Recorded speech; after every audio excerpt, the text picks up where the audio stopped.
Solid state part 6 में आपका स्वागत है।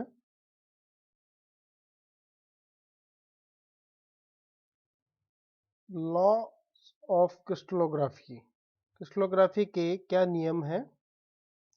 क्रिस्टलोग्राफी के 3 नियम हैं। The law of constituency of interfacial angle, second law of symmetry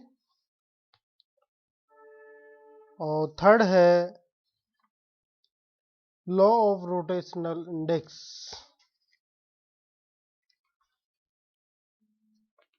तो अब हम यहाँ पे 1 बाय 1 तीनों लॉज के बारे में अध्ययन करेंगे।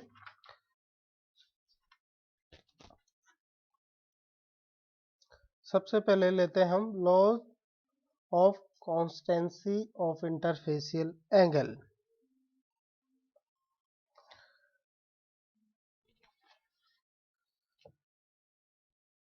जिसे हिंदी में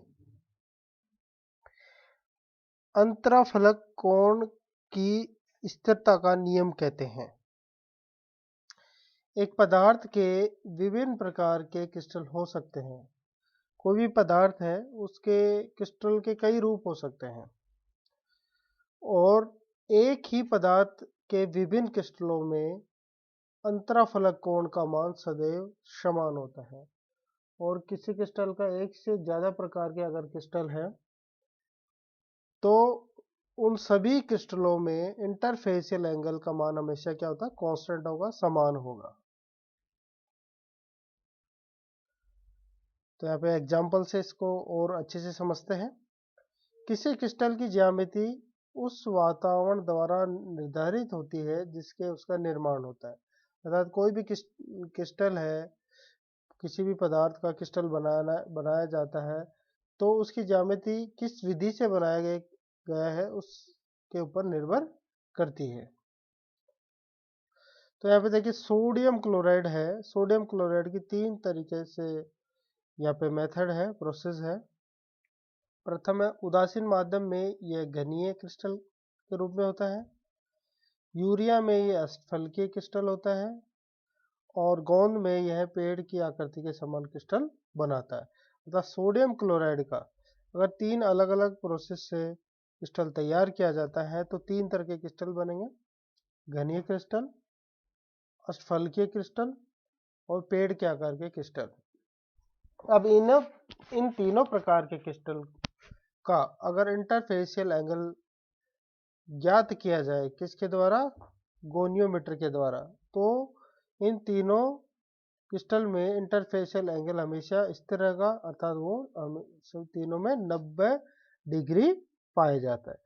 तो जो यह एग्जांपल ये सिद्ध करता है कि किसी पदार्थ के कितने भी तरह के क्रिस्टल हों, कितने भी प्रकार के क्रिस्टल हों, उन सबका इंटरफेसियल एंगल क्या होगा? समान होगा।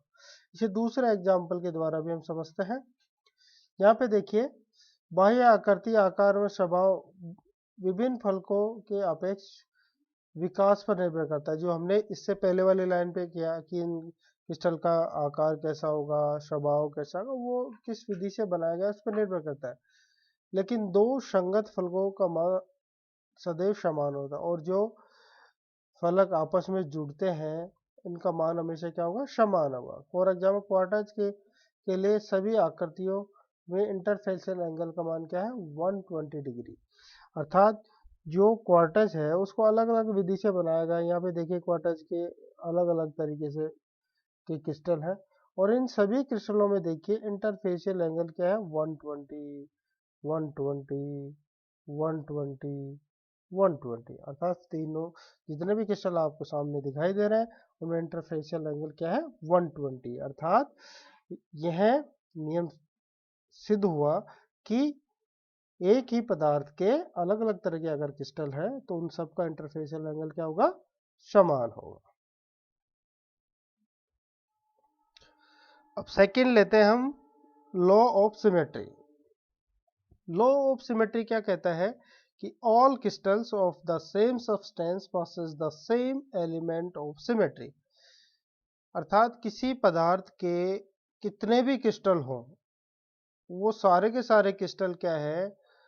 उसके अंदर समान एलिमेंट ऑफ सिमेट्री पाई जाएगी, उसमें समान सिमेट्रिकल ऑपरेशन पाए जाएंगे, चाहे कितने भी हो, 1000 हो, 2000 हो, 10,000 हो, 5 हो, उन सब में क्या सिमिलरिटी होगी, उन सब में सिमेट्री एलिमेंट क्या होंगे, समान पाए जाएंगे।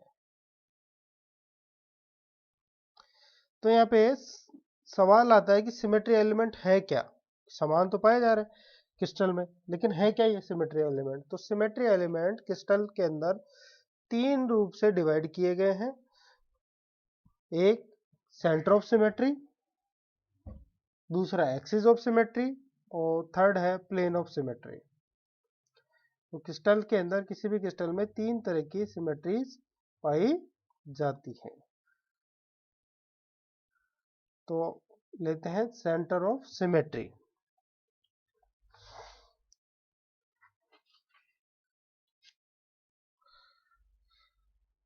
जिसे सिमित केंद्र भी कहते हैं। It is an imaginary point in a object through which if any line is drawn, then it meets two identical atoms at the equal distance from the imaginary point। अर्थात किसी भी कंपाउंड में, यहाँ पे इसको हमने एक बेंजीन रिंग के द्वारा समझने की कोशिश की है। ये देखिए बेंजीन में ये कार्बन ब्लैक जो बॉल्स है वो कार्बन को रिप्रेजेंट कर रही हैं, और ये 1 2 3 जो लिखा है ये हाइड्रोजन को रिप्रेजेंट कर रहा है।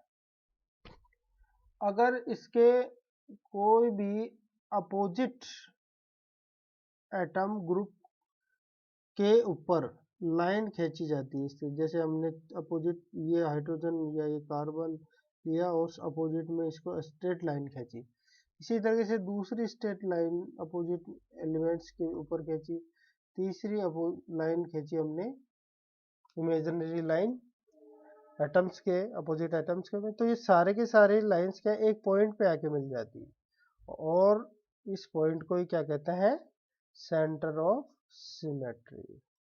इसे आई से रिप्रेजेंट करते हैं, ये देखिए इसे आई से लिखेंगे, आई से रिप्रेजेंट करेंगे इसको।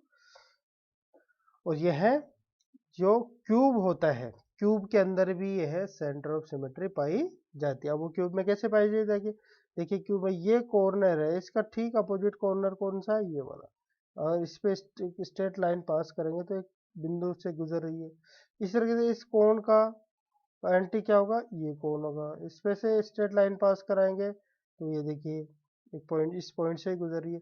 इसी तरीके से इस पॉइंट का अपोजिट ये है, तो इसके अपन लाइन खींचते हैं हम, तो ये भी इसी से गुजरती दिखेगी हमें। और इसी तरीके से इस कोण से इस कोण के मध्य लाइन खींचते हैं तो यह भी इसी से होती गुजरे हमें देती। तो और इसी तरीके से इस फेस पे, इस फेस से इस फेस के मध्य लाइन खींचेंगे तो ये इसी पॉइंट से गुजरेगी, इस फेस के बीच से और इस फेस के बीच से लाइन खींचेंगे तो भी इसी बिंदु से गुजरेगी, और इस फेस से और इस फेस के मध्य लाइन खींचेंगे तो भी यह इसी बिंदु से गुजरेगी। तो यहाँ पे देखिए सारी काल्पनिक लाइंस है एक पॉइंट से गुजर रही है, इसी पॉइंट को हम क्या कहेंगे, सेंटर ऑफ सिमेट्री। अर्थात क्यूब के अंदर सेंटर ऑफ सिमेट्री पाई जाती है। तो इस तरीके से आज हमने लॉस के बारे में पढ़ा कि लॉस क्या है। पहला हमने पढ़ा था कॉन्टेंसी ऑफ स्थिरता, अर्थात इंटरफेसियल एंगल की समानता का नियम। दूसरा लॉ ऑफ सिमेट्री, जिसमें से हमने सिमेट्री एलिमेंट के बारे में देखा कि सेंटर ऑफ सिमेट्री क्या है। Thank you.